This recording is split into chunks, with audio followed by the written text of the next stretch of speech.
अब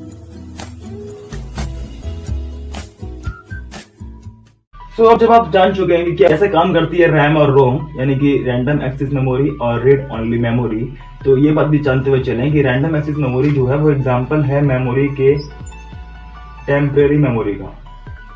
मेमोरी जो होती है वो दो तरह की होती है, इन दो की तरह भी होती है और ये भी है।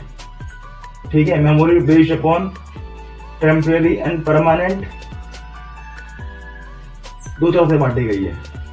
टेम्परेरी मेमोरी यानी कि रैम, अब चाहे ये एस रैम हो, एस सीरीज की, या फिर ये डी रैम हो। ठीक है, और परमानेंट मेमोरी क्या हो गया, रोम। ठीक, ये दो तरह की मेमोरी होती है। इसे हम कहते हैं प्राइमरी मेमोरी, जो कि कंप्यूटर प्राइमरी तौर पर यूज करता है, स्टोरेज करता है डाटा का प्रोसेसिंग करने के लिए रैम। और जब अगर उसको सेव करते हो या फिर उसको परमानेंटली सेव करना चाहते हो तो वो यूज करता है रोम।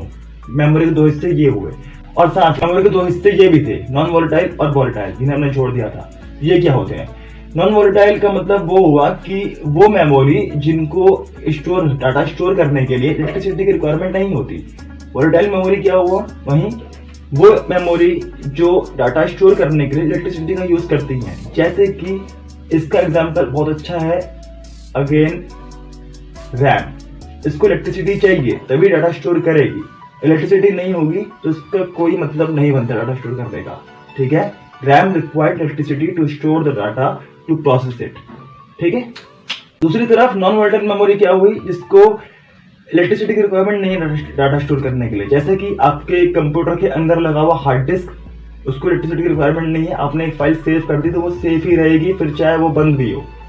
ठीक, पर अगर रैम में कुछ कर रहे थे, काम कर रहे थे और लाइट चली गई तो वो गायब, जब दोबारा खुलेगा तो वो मेमोरी डिलीट हो चुकी है, जो टेम्परेरी मेमोरी थी।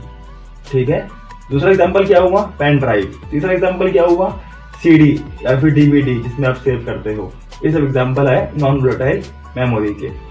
और वोलेटाइल मेमोरी क्या हुई, जो कि इलेक्ट्रिसिटी रिक्वायरमेंट लेती है डाटा सेव करने के लिए, जैसे कि रैम, अब चाहे वो एस सीरीज की हो या फिर डी सीरीज की। साथ ही मेमोरी दो तरह की और होती है, बेस्ड अपॉन टेम्परेरी और परमानेंट। एक हिस्सा जो टेम्परेरी होता है, जो कि प्रोसेसिंग में काम करता है, प्रोसेसिंग के बाद डाटा स्टोरेज करता है, जैसे कि अगर हम फाइल लिखने वाला एग्जाम्पल तो उसे हम कहेंगे रैम। और परमानेंट यानी कि जब आप डाटा सेव करते हो परमानेंटली तो उसे हम कहते हैं रोम, जहाँ पे वो सेव होता है। दो तरह की ये, दो तरह की ये। क्लियर हुआ कंसेप्ट मेमोरी का? ये है कंप्यूटर मेमोरी, जो कि बहुत ज्यादा इंपॉर्टेंट है। और जॉन वॉन न्यूमैन के हिसाब से मेमोरी का बहुत इंपॉर्टेंट हिस्सा है, क्योंकि ये डाटा को स्टोर करती है, पहली चीज। और दूसरा, जो एग्जीक्यूशन होता है इंस्ट्रक्शन का या फिर सेट ऑफ इंस्ट्रक्शन का या फिर कमांड्स का, वो सिक्वेंशियल मैनर में होता है। ठीक, तो अब आगे। तो ये था मेमोरी के बारे में छोटा सा कंसेप्ट, जो कि समझना बहुत जरूरी था। और साथ ही डिटेल्स के लिए आप हमारे कोर्स एनरोल कर सकते हैं या फिर गूगल पे अपने आप भी सर्च कर सकते हैं और अपना दिमाग खर्च कर सकते हैं। ठीक, अपने आप से एफर्ट करोगे तो ज्यादा अच्छे से पढ़ पाओगे। अपनी नोट्स बनाओ, जो हम बातें यहाँ पे करते हैं उनको लिखो। तुम पे सेल्फ मेड नोट होंगे तो तुम्हें रिवाइज करने में आसानी होगी। तो इस लेसन वीडियो में इतना ही, और हम बात करेंगे अब आगे अगले लेसन वीडियो के बारे में। ठीक।